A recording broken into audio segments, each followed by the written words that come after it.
আর cup চা হবে নাকি? ওই নবাব নন্দিনী সপ্তমীকে বলো না, কি করছে সে সকাল থেকে রান্নাঘরে? কি আবার করবে? সকাল থেকে তোর এই ডিমের পচে যোগান দিতে তো।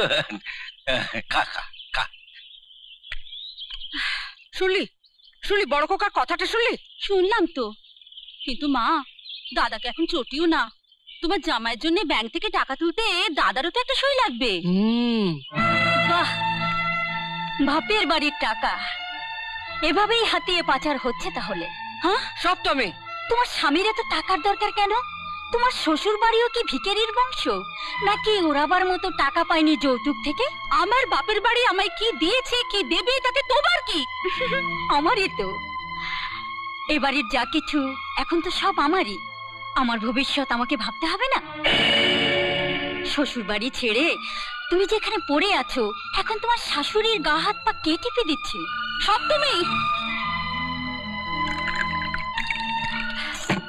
দাদা আর এক কাপ চা চেয়ে গেছে, এটা দাদাকে দিয়ে এসো।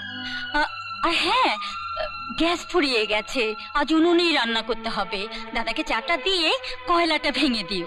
আমি কয়লা ভাঙবো? আমি কয়লা ভাঙতে জানি না। সে কি, লোকে সংসার ভাঙতে জানো আর কয়লা ভাঙতে জানো না? কি এত বড় কথা! কি ব্যাপার গো, হঠাৎ মিষ্টি? ওসব তুমি বুঝবে না। শাশুড়ির কাছ থেকে মোটা টাকা টানতে গেলে তাকে তোয়াজ করার জন্য মাঝে মধ্যে একটু মিষ্টি আনতে হয়। কি আনতে হয় রজত বাবা?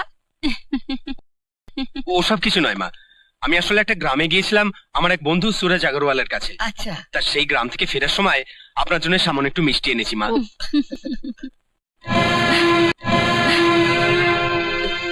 গ্রাম থেকে মিষ্টি? এসব মিষ্টি আমাদের বাড়িতে কেউ খায় না।